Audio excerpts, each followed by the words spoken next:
host your Big Story Breakdown. In tonight's Big Story Breakdown, we're looking at the ways our schools are looking to keep students physically active and healthy. This year, Oklahoma schools are required by state law to provide their students with 40 minutes of recess every day. Fox 25's Paige Taylor found out how this will impact one rural school district in the state and has more from Minko. Soon, this playground will be filled with children throughout the school day, as students in Minko will head back to school on August 13th. And this year, students will have even more recess time thanks to a new state law. Well, recess is not a bad thing, it's a good thing. I would say that 40 minutes is a lot on certain days. Minko Public School Superintendent Kevin Sims says this change has an impact on the instructional day. I think it's important that we do guard and protect the instructional day as well. We don't want to take too much time out of the classroom. And he has concerns about another state law on the horizon that will impact school calendars next year. My understanding is that next year in 27-28 we have to add the other 20 minutes in to make sure we get enough hours in, as well as, I realize we have to go 173 days in the classroom. Minko, like many school districts across the state, is adjusting its daily schedule to meet the requirements of the new recess law. Simply, we added 20 minutes a day, which also impacts our middle school and high school, even though they are not required to have recess and don't have recess. It does add 20 minutes to their day, thereabouts. Sims says 40 minutes of recess on cold and rainy days could be challenging for teachers. That's a little bit out of stress for the teacher trying to come up with activities for recess for 40 minutes. We asked some other rural school districts how they might be impacted. The Crescent Public School Superintendent says the elementary school daily schedule will be changing, but start and end times as a district are not changing. The Dibble Public School Superintendent says the district does not have to alter its schedule because the district's traditional schedule provides more instructional time than what is required by accreditation. Reporting in Minko, I'm Paige Taylor. The new recess law isn't just about giving kids more time on the playground. Health experts say recess helps children get more of the physical activity they need. Regular movement has benefits that go far beyond exercise.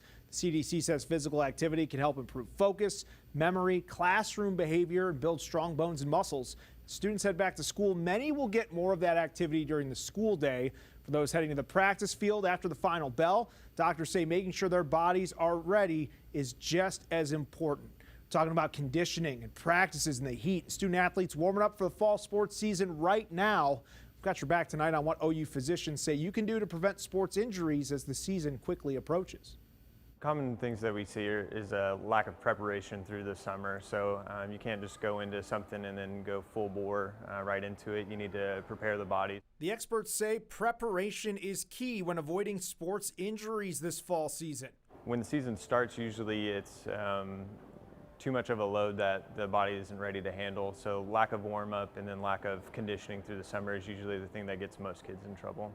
Michael McCoy, a primary care sports medicine physician for OU Health, recommends a scooter protocol known as FIFA 11 Plus to help transition kids from summer mode to sport mode. So it's like a 15 to 20 minute warm-up that helps kids kind of learn how to fall correctly, balance, and essentially gets the body warmed up to be able to take blows, become off balance, and then learn how to deal with that. Your kids also need to be well hydrated to tolerate practices in the summer heat. The best way to reduce your risk of having cramping is going to be trying to drink to that hydration level of where you're having clear to slightly yellow urine about once or twice an hour. McCoy says water, Gatorade, and hydration packets are the best way to make sure your kids stay hydrated. Those hydration packets can be a nice additive to it. I think if it allows a kid to take in more water, I think that's great. You also need to make sure your kids have properly fitted equipment, especially when it comes to those contact sports like football. The big thing with the helmets is that it's snug on their head, and that any type of blow that they get kind of glances off, and that requires a kind of a snug. You don't want a rattling effect, especially with the helmet. But the most important part of preventing fall sports injuries, communication. You should be able to have a good relationship with your kid to where they're not feeling judged if they were to tell you that they feel hurt or injured. Listen to your kids. Most kids don't tell you that they're injured for excuses. Usually there's something going on behind it. The most common injuries McCoy says he sees this time of year are ankle and knee sprains, along with elbow and shoulder dislocations. McCoy also recommends parents have a good relationship with their child's athletic trainer and coaches. Back to school costs can add up quickly for families with student athletes. Take a look here. We reviewed prices at Dick's Sporting Goods, Academy, Walmart, and Amazon. Found basic starter gear can cost about $80 to $315 for football. Soccer gear gets you about $65 to $260. Volleyball gets you somewhere between $70 and $265. And the basketball startup costs range from $70 to $250. Those include some of the items like shoes, protective gear, practice clothes, balls, but not registration, travel, or uniforms. Those prices can vary widely by brand, size, retailer, and you find some sales out there, hopefully save a few bucks. Families can lower the cost of school sports by checking with the coach before they shop. Some schools provide uniforms, helmets, pads, some other team equipment there, and coaches may require specific colors or brands. Parents can also compare prices, shop clearance sections, and buy some items used. Start with the required stuff first, the things you know you got to have, and then wait before spending money on some of those optional accessories. You may also be able to save some money through a tax-free weekend running this Friday through Sunday. Athletic gear like cleats, uniforms, protective pads not included, but some of the other things, clothing and shoes, anything less than $100 will be. Online orders that are paid for and confirmed for immediate shipment within the weekend window can also be included here. Delta Dental of Oklahoma helping young athletes keep their teeth safe while saving parents some money. From now until the end of the month, parents, coaches, and league commissioners can order free mouth guards for their athletes 18 and under. All they got to do, submit an online request. The nonprofit offering a variety of styles and sizes, including straps and no straps. Orders will be delivered next month. Many parents around the country turning to a safer alternative to one of the nation's largest sports. Flag football, one of the fastest growing sports in America. According to the NFL, 2.4 million kids under the age of 17 played organized flag football in the U.S. That's up from 1.7 million the year before. Now, despite improving helmet technology, the CDC recommends no contact or flag football for all children 14 years and younger. For gosh sake, let's play flag football till high school.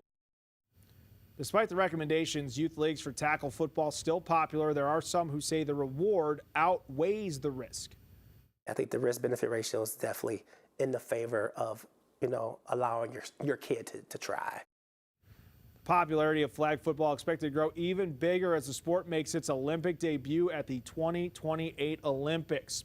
Staying safe on the playing field isn't just about preventing injuries, it's also about being prepared for the unexpected.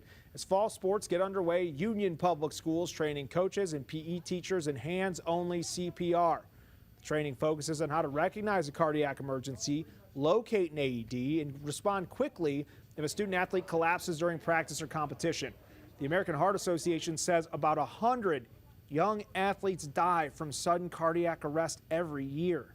All these people care about the safety of our children and the survival of our children and safety during youth sports, right?